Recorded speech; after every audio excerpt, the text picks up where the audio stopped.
সুপ্রভাত বন্ধুরা, অর্পিতা সিম্পল লাইফস্টাইলে তোমাদের অনেক অনেক স্বাগত। আবার চলে এসেছি নতুন আর একটা ব্লগ নিয়ে। তো আজকে হচ্ছে শনিবার। ঘুম থেকে উঠেই জানলাটাকে খুলে দিয়েছি, তারপর একটু ফ্রেশ হয়ে নিয়ে দরজা খুলে সরাসরি চলে আসলাম কিচেনে।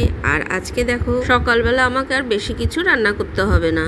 কাল রাতে আমি রুটি তরকারি করে একেবারে এখানে আলু সিদ্ধ করে রেখেছি আর এখানে ভাত করে রেখেছি। রান্না করতে হবে না, তবুও এত ভোরবেলা উঠলাম, মানে 6টাও বাজেনি। কেন বলো তো? কারণ আজকে হচ্ছে আমাদের পাড়ার শীতলা কালী পূজা, শীতল পান্তা খেতে হবে।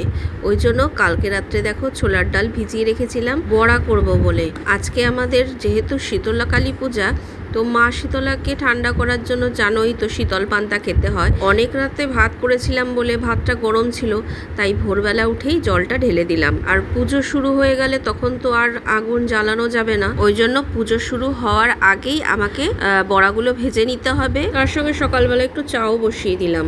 তার আগে ডালটাকে পেস্ট করতে হবে, আর তার সঙ্গে শুকনো লঙ্কাও ভাজবো, পাঁপড় ভাজা করব।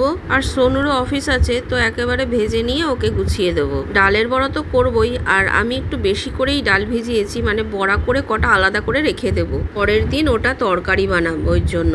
তো অনেকটাই ডাল পেস্ট করে নিয়েছি। আর এখানে দেখো সোনুর শান এখনো ঘুমাচ্ছে, আমার হাজবেন্ডও ঘুমাচ্ছে, শাশুড়ি মাও ঘুমাচ্ছে। ডালটা পেস্ট করে নিয়ে আমি চা বিস্কুটটা আগে খেয়ে নিলাম। এরপর আদা বাটা, কাঁচা লঙ্কা বাটা, নুন, চিনি, হলুদ গুঁড়ো, লঙ্কা গুঁড়ো, কালো জিরে দিয়ে ভালো করে ফেটিয়ে নিয়ে আমি দেখো বড়াগুলো এক এক করে ভেজে তুলে নিলাম। তো সবগুলো বড়া ভাজা হয়ে গেছে, আমার অনেকগুলোই হয়েছে। এখান থেকে আলাদা করে রাখবো কিছুটা। পাঁপড়ও ভেজে নিয়েছি, আর এখানে শুকনো লঙ্কাও ভেজে নিয়েছি। অল্প একটু লঙ্কা দিয়ে আগে আলু সিদ্ধটা মেখে নিলাম, কারণ ছেলেরা খাবে, ওরা বেশি ঝাল খায় না। তারপরে গন্ধরাজ লেবু কেটে নিয়েছি। তো জলটা চিপে নিয়ে সোনুকে ভাতটা দিয়েছি, ওকে বলেছি খাবি যখন জল মিশিয়ে, জল শুদ্ধ দিলে ব্যাগে পড়তে পারে, ওই জন্য। তারপর আমার হাজবেন্ডকে ডাকলাম যে ওঠো, উঠে চাটা খেয়ে তুমি একটু ঠাকুরের কাছে মিষ্টি, ডাব এগুলো একটু দিয়ে আসো কিনে। তো উঠে ও বাজারের দিকে গেছে। তো আমি এদিকে বিছানার চাদরটা তো তুলে নিলাম। ভাবলাম রান্না যখন তাড়াতাড়ি হয়েই গেছে, তাহলে সব কেচে দিই। জামা কাপড়, বিছানার চাদর এগুলো তো ভেজাবই, তার আগে ভাবলাম ঘরটা ঝাড় দিয়ে দিই। তো ঘর ঝাড় দিতে গিয়ে সিঁড়িটাও একদম ঝাড় দিয়ে নিলাম। আর সিঁড়ির ঘরের নিচটা সাইকেলগুলি রয়েছে একদম নোংরা হয়ে পড়ে, তো এইগুলো একেবারে আজকে পরিষ্কার করে নেব। শান বাড়িতে আছে, ওকে বললাম তাহলে তুই সাইকেলগুলো একটু ধুয়ে দিস, কারণ এতদিন সিমেন্ট এখানটায় রেখে রেখে না ওগুলো আরও নোংরা হয়ে গেছে। আমার হাজব্যান্ড আর শাশুড়ি মা তো চলে গেল 11টা নাগাদ। তারপরে ঘরটা মুছবো, মানে ঘুম পেয়ে যাচ্ছে। ঠাকুর ঘরে এসছি, বসে আছি ফ্যানের তলায়। আর আজকে না প্রচুর হাওয়া বাইরে, রোদ উঠেছে ঠিকই, কিন্তু প্রচুর হাওয়া আছে। তো বসেছি, তো এখন ঘুম পেয়ে যাচ্ছে। কাজ করতে করতে একবার বসে পড়লে না, তখন মানে শরীরে অলসতা চলে আসে। আর এক নাগারে কাজ করলে ঠিক আছে, কিন্তু এক নাগারাও তো কাজ করা যায় না, তাই না? জামা কাপড়গুলো কাচবো, কত মানে চাদর টাদর তুললাম, মনে হচ্ছে আমি ঘুমিয়ে পড়ি। পুজো টুজো আছে, ঠাকুরের বাসন মাজবো, ঘর মুছবো এখন, তারপরে কাচবো, স্নান করবো। ঘুম পেয়ে যাচ্ছে। একবার ভাবছি শুয়ে পড়ি, একটুখানি শুয়ে নিই, তারপরে উঠে কাজ করবো। আবার বেলাও হয়ে যাবে, কি করব তাই ভাবছি। প্রচুর হাওয়া আছে, দেখছো এরকম গাছের পাতাগুলি হচ্ছে। প্রচুর হাওয়া, প্রচুর হাওয়া আজকে।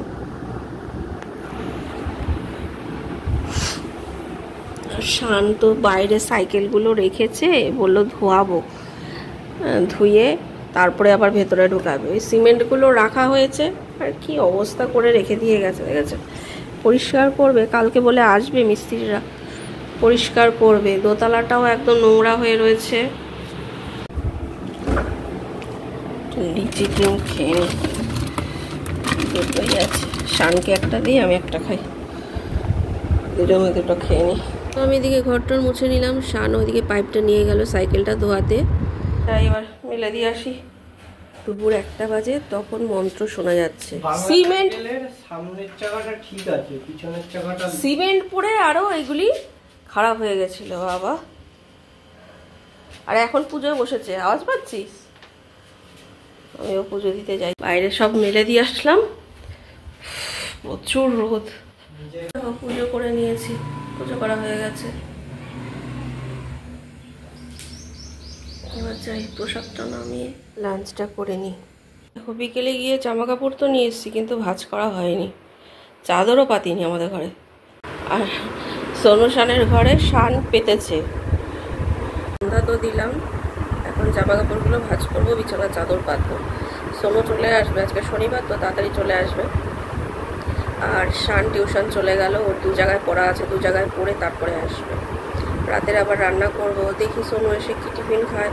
আর আজকে কী হয়েছে জানো, দুপুরবেলা পান্তা ভাত ভাবলাম যেটুখানি আছে নিয়ে নিই একেবারে। ও মা, নিয়েছি, নিয়ে আর খেতে পারছি না। শানকে দিয়েছি আর আমি নিয়েছি, বেশি হয়ে গেছে ভাতটা। কি করব এখন, ফ্রিজে ঢুকে রাখ, ভাবলাম পরে খেয়ে নেব। ওকে বললাম তুই নিবি, শানকে বললাম, বলে কি না না আমি আর নেবো না। তা ভাবলাম কি মাখা ভাত এরকমভাবে রেখে দেবো, ঠিক আছে পরে খেয়ে নেব। তো সেই ভাত তো আর খেলামই না, ফ্রিজে ঢুকিয়ে রাখলাম, কালকে খেয়ে দেবো। দেখো রান্না বসিয়ে দিয়েছি। অনেক ভাবনা চিন্তার পর ভাবলাম যে ঝিঙে আলু পোস্ত করি। যে পোস্ত নিয়ে নিয়েছি, আর এর সঙ্গে সাদা তিল কাঁচা লঙ্কা দিয়ে একসঙ্গে পেস্ট করব।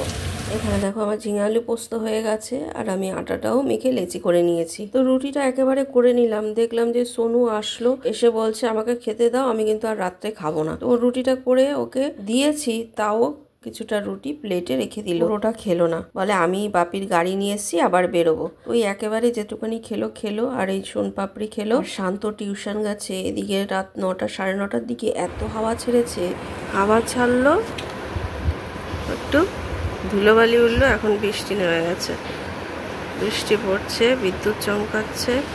ওদের দোকান থেকে আসার সময় হয়ে গেছে। এদিকে সোনুও বেরোলো, শানও এখনো ঢোকেনি। ওই ঝড় বৃষ্টির মধ্যে এক এক করে সবাই ঢুকেছে, কিন্তু সোনু এখনো ঢোকেনি। বাবা, এখনো বৃষ্টি হচ্ছে, সারা রাত বৃষ্টি হবে নাকি কে জানে। এত বাজ পড়ছে, ওর বাবা চিন্তা করছে, আমি চিন্তা করছি। তারপর সোনুকে ফোন করাতে ও বললো আমি বাড়ির কাছে চলে এসছি। একটু বৃষ্টিটা কমেছে, দেখো ভিজে ভিজে এসছে তাও। তো আজকের মতো ফ্রেন্ডস ভিডিওটা এখানেই শেষ করছি। আবার দেখা হবে নতুন আর একটা ভিডিওর সঙ্গে। ততক্ষণ পর্যন্ত খুব ভালো থেকো, সুস্থ থেকো। Good night, tata.